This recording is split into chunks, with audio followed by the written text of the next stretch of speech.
In a recent video, I proved why we can even trust the quadratic formula, but I didn't discuss how to use the quadratic formula. So let's consider the equation 2x squared plus 7x plus 8 equals 5. With some basic understanding of algebraic principles, we know that there will, at most, be two roots or two solutions of the x value for this equation that make it true.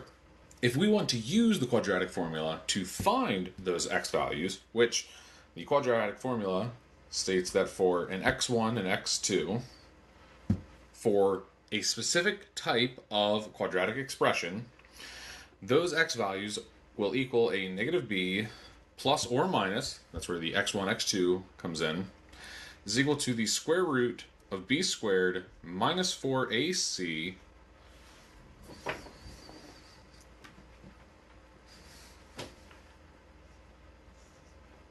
all over 2a.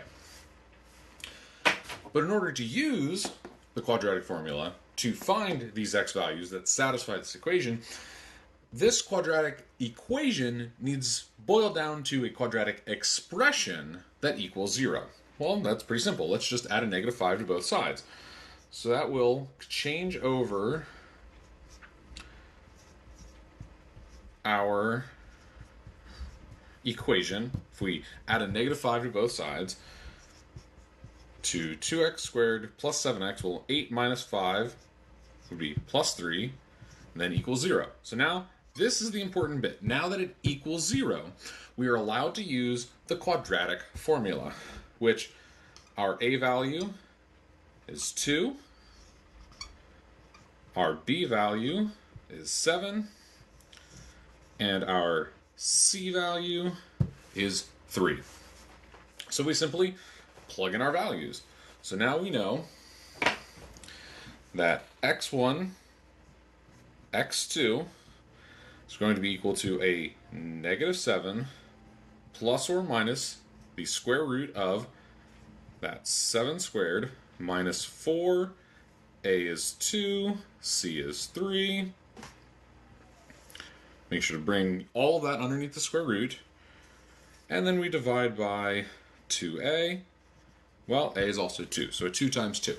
So now I'm going to simplify this equation we have for our x1 and x2 values up here. So the values of x that satisfy this equation, x1, x2, must be that negative 7 plus or minus the square root of, well, 7 squared is 49. 4 times 2 times 3 would be 8 times 3, which is 24. So that's minus a 24. And then this is all over 2 times 2, which is 4.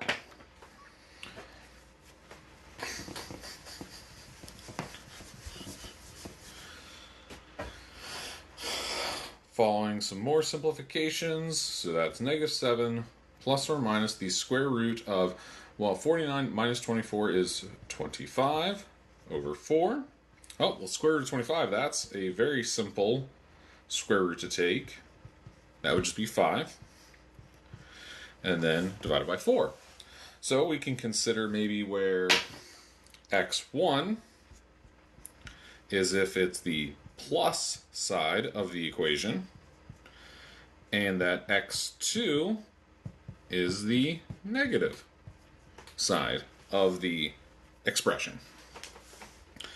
So now if we look, a negative 7 plus a 5 would be negative 2 over 4, which simplifies to negative 1/2. x2 here, negative 7 minus a 5 would be negative 12 over 4, which would be negative 3. And for me, the great thing about math is that we don't have to just blindly say that, oh yeah, we're pretty sure those values work. No, we can actually take these values, negative 1/2 and negative 3, plug them back into here, see what we get. So if we take 2, negative 1/2 squared, plus 7, negative 1/2, plus 8, now we're going to put a question mark. Does that equal 5? Well, 2 times a negative 1/2 squared would actually become a 1/4. 7 times a negative 1/2 would be minus 7 halves. still plus 8. 2 times a fourth is a half, minus 7 halves, plus 8. A half minus 7 halves would be minus 6 halves, better known as negative 3, plus 8. And it turns out that, yes, does equal 5. Now we just have to consider the other possible x value, which was negative 3. So 2 times the negative 3 squared plus a 7 times the negative 3 plus 8. And we're checking, does that equal 5? A negative 3 squared would be a 9, so 2 times 9. A 7 times a negative 3 would be minus 21, plus an 8. 2 times 9 is 18, minus 21, plus an 8. 18 minus 21 is a negative 3, plus an 8, which does in fact equal 5. So there you have it. Using the quadratic formula, we can find the exact two x values that satisfy this equation. The really crazy part is that the quadratic formula works not only for what would be considered real solutions, because both negative 3 and negative 1 are real numbers. The quadratic formula actually works for complex solutions to a quadratic equation. Let's consider the equation x squared plus x plus 1. Let's just go ahead and set that equal to 0. So now all of our values, a, b, and c, are equal to 1. So let's plug that into our quadratic formula. So x1, x2 must be equal to negative 1 plus or minus the square root of 1 squared minus 4, 1 times 1, all over a 2 times 1. So now x1, x2 is equal to negative 1 plus or minus a 1 minus 4 all over 2. Well, so now we have a negative 1 plus or minus the square root of negative 3 all over 2. For any of you that have started to explore complex numbers, we can rewrite the value negative 3, the square root of negative 3, as instead I times root 3. So with that substitution, now we know the exact two complex solutions that satisfy this equation. But complex numbers are a little bit of an advanced strategy in algebra.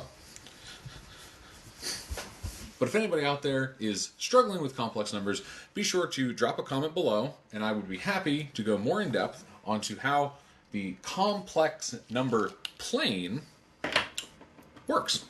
In the meantime, I hope you've learned something, or at least been briefly reminded of former nightmares. Maybe even viewed it in a way that is not so nightmarish anymore of some of your math classes back in the day, or some current math classes that you're struggling through. If you have any further concerns, make sure to drop your questions in the comments below, or reach out to me directly. jackalbrute@gmail.com, and I would be honored to assist you through your mathematic nightmares.